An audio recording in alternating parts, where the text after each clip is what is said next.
Thank you for listening to the podcast. Today we are going to be talking about how to really brag on your resume and get it to stand out above all of the others. We're also going to cover why I ate Chinese food, and maybe you want to as well. Thanks for listening, and stay tuned for the entire episode with an offer to be on the podcast at the end. One of the easiest things you can do when you're trying to get into a tech career is to go out there and find certifications and courses and try to find a mentor or someone you know already in the industry. And all of these things you try to do up front, they sort of go away. And when you realize that it's going to take a long time for you to switch careers. And that's just the start of it.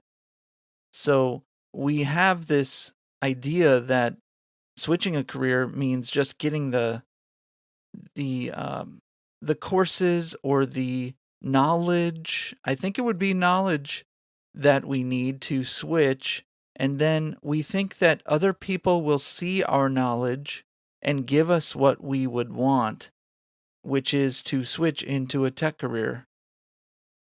Now, the trouble with that is that nobody can see inside our brains. Nobody can tell that we have knowledge.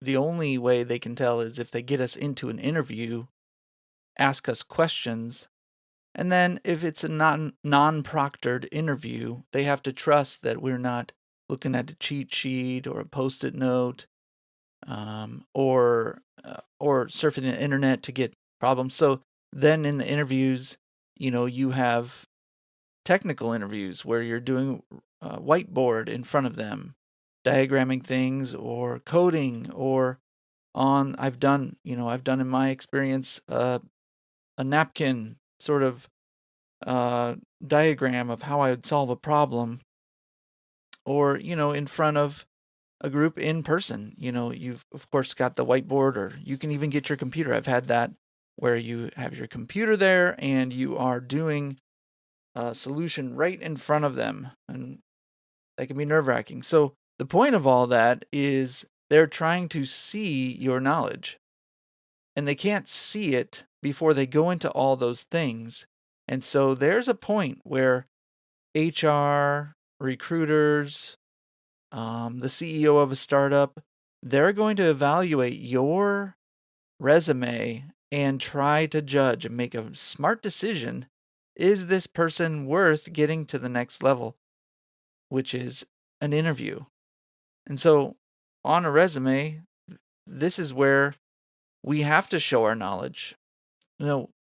So people will put a lot of information in the resume and really get it stacked.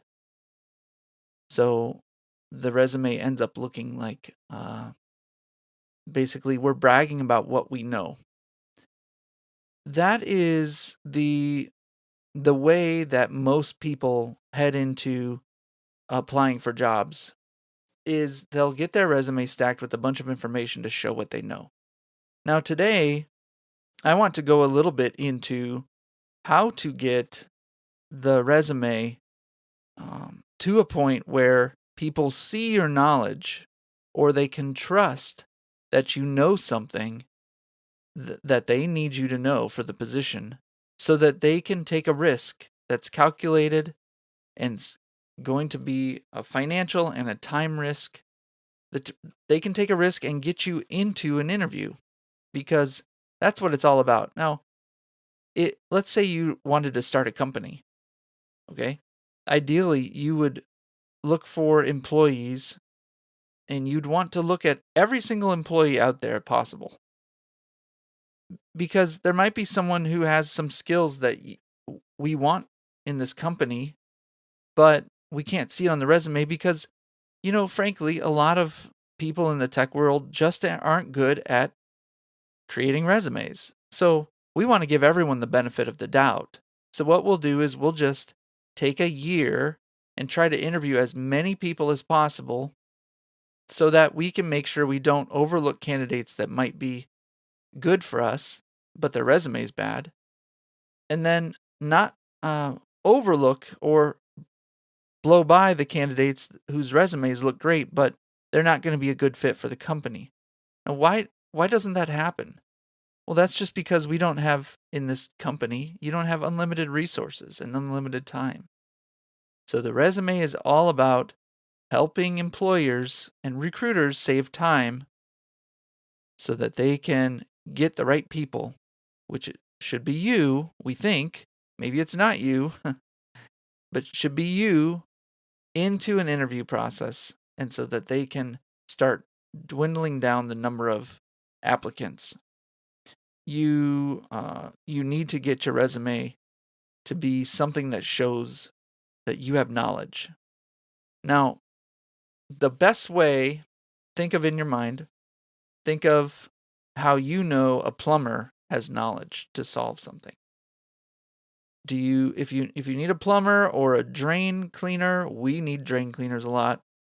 Um, what you're going to do is you're going to ask someone else if they had a good experience with any plumbers or drain pros. And if they did, you might consider that person or that company. You're going to go online. You're going to go onto, um, you're going to go to Angie's List. You're going to figure out, which plumbers or drain pros have been good and have good ratings, and go from there. Now, all of those mental, logical decision-making processes, they all come from an assumption, and that is that people and professionals who have done something well in the past will do it in the future. Rarely would we look for someone just who's the first person that comes to mind, or the first person that we see on the internet, or the first person that drives by our house. You've seen plumbers drive by the house. Even those, though, you're not going to remember those unless, it's memorable, or unless something else triggered in your mind that it was a good experience that someone else had.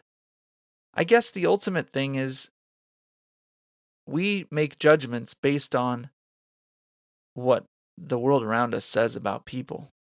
And so let's wrap up the plumber example.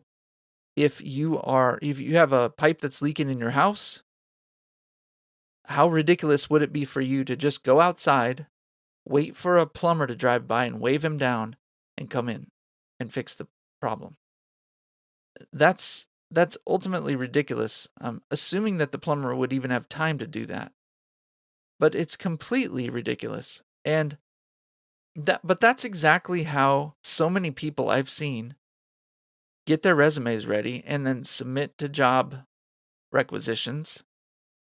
And they expect that because they submitted their resume, they're going to get looked at and they're going to get an interview. Now, you might say, well, nobody expects to get an interview.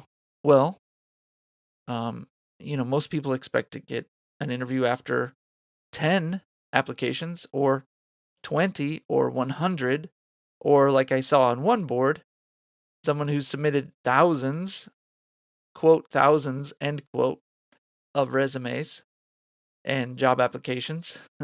They're expecting to get someone, but just because you have a poor product that someone doesn't want doesn't mean that if you advertise that poor product to 1,000 people, that one of them's going to bite. No, it probably means that nobody, even in a million, is going to bite on it. So we're assuming that this is a numbers game and that's it, but it's not. People want to hire people that they know they can trust. They only want to get them to an interview if they know they can trust that what's on the resume is going to bring them what they need. So what this all boils down to is knowledge is not value. Okay? Knowledge is not value. When someone's looking to hire you into their company, they may want your knowledge, but they only want it in terms of and in the scope of providing value to their end clients or internal clients or whatever that you're going to get hired for. If you're data analytics, they want to know that you can provide reports for stakeholders so that product owners can make decisions, etc. If you're making apps, they want to know that the customers will have an app that they can trust and that's not going to break, and so forth. So, knowledge is not value, and I would present to you that you need to have on your resume value. What value have you brought to companies, organizations? And if you haven't brought value, then you're not going to stand out at all. Now, the beautiful part about this is that you can get value, and you can demonstrate value by going and giving value to others and then showing on your resume that you've provided value. You created something and someone used what you created and there was a good experience. You can put that on your resume. And that is how people know that you have knowledge. When I read that someone has done something for someone else and that someone else got value, was happy with it, then clearly you have the knowledge on how to bring the value, which usually means you have knowledge about certain data stacks, certain application stacks, certain APIs, and so forth. When you put on your resume just that you have in your wheelhouse all of these different applications or languages that you program in, what you're doing is you're showing them something that the HR or recruiters cannot trust, and they won't trust it. So I would suggest to you that you have to go out and provide value and then put that on your resume, whether that's projects, whether that's you are doing work for someone for free or paid. And so these projects are very, very important. Now, if you can't think of projects to do, then you have to think of some other way to show and give value to others. When I was trying to get a certificate, it was an AWS certificate. I won't go into which one, but it was one of the most difficult ones that I think that they offer. It took me a long time to get this. So I was going for the knowledge. And in my work situation, it seemed like I needed to get this in order to level up. So I studied, took a test, failed the test. Studied, took a test, failed the test. Studied again, and this time I started changing my study habits. I would block off time to study this and take the, fake exams, the prep exams, mock exams, and I would block off time, usually 2 to 3 hours, to do this studying and take notes. And then I went in and took the exam, and I failed again. And each time I failed 4 times. Each time I failed in different areas. And then by the 4th time, when I went in there, I realized that I was failing the areas of the test in which the first 2 times I took the test, I passed those 2 areas. So I was getting worse in some areas and better in others, and then almost like a seesaw, I couldn't quite get all areas of expertise or knowledge up to par. And then finally, I blocked off time. I went to a local grocery store where we have, like, it's Hy-Vee. And I went into Hy-Vee and they had an area where you could, this was, I think it was in the middle of COVID, and they had some areas where you could still sit and eat at a restaurant in Hy-Vee, a grocery store, and they had all these different kinds of food. So I think I got Chinese food and sat down and did my studies, and I blocked off a lot of time, and then I passed this really difficult test. It was difficult for me. And so, as you can tell, I don't succeed the first time. And if you need to go and block off time, go block it off. You can take 20 minutes per day and work on it in that way. You can take 2 hours and work on it, every 3 days and work on your studies. And you can take, like I did in the end, 3, 4, 5 hours in a row where you have no distractions from the family and you've been given a small budget to at least eat or get a snack or drink while you work on your studies. And if you have to do that, you're going to have to do that. Now, all that goes to say that studying is very important. Now, the tough part is, after I took that test, did I get experience in that area? And I really didn't, and I really haven't. So, what you have to do is get experience and get project done.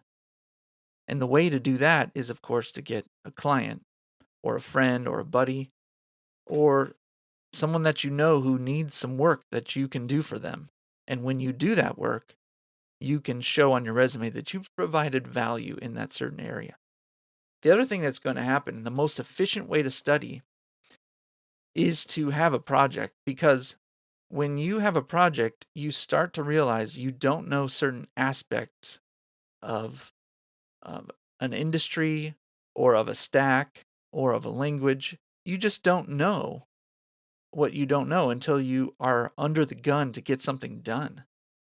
So that was the time when I learned the most.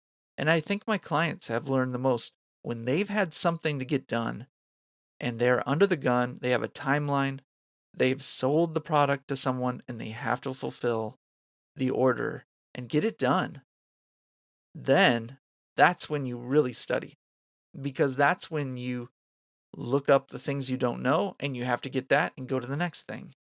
Once you find that out and build that little piece, you run into a problem, and all of a sudden you're going to have to look up and research how to fix this other area. And what you're going to find is that this is just like when you have a job. So in a tech job, you're not going to be using all of your knowledge all the time. You're going to be using a little of it most of the time. And then the rest of your time on your job, you're probably going to be in real world scenarios where you've got curveballs and wrenches thrown in, and you cannot figure things out without more research. So this is why, even more so, having a project on your resume, multiple projects and clients, is going to be extremely important to show that you can fight through problems and still bring value to the end user. So if you're struggling to figure out how to study, if you're struggling how to figure out how to get projects and get those done, I encourage you to check out the links in the bio for this podcast in the show notes, and we'll see what we can do to get you a little bit of help in that. So I want to encourage you, don't fill up your resume with knowledge, fill it up with knowledge that has been put into practice, which is projects. And this is going to get your resume above the others, all those others who just want to brag about their knowledge. Thanks for listening.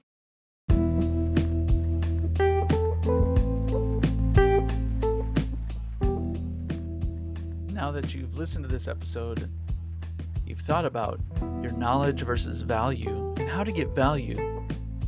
I hope that you are putting into place a plan so that you can get some projects and get them on your resume. That's a tough thing to do, but I encourage you to look around and just think who needs help that you could provide to them so that in the end you can put it on your resume. If you want help, you can reach out to me at info@techlead.com. That's info@techleed.com. And I will see what I can do to send you resources to help you out. I will have a group I'll send you, and I'll send you some other things that you can look at for free, and it's all free. Further, if you want to be on this podcast and get some coaching live, it'll be recorded, but get it live. You can remain anonymous if you don't want your name out there because you don't want to lose your current job.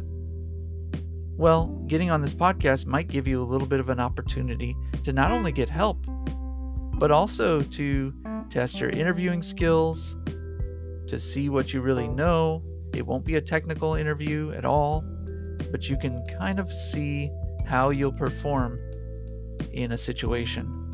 If you want to do that, and even, it will share with the world who you are and what you can do for others. If you want to do that, then just tell me in the email. info@tekled.com. Thank you for listening, and maybe I'll hear from you.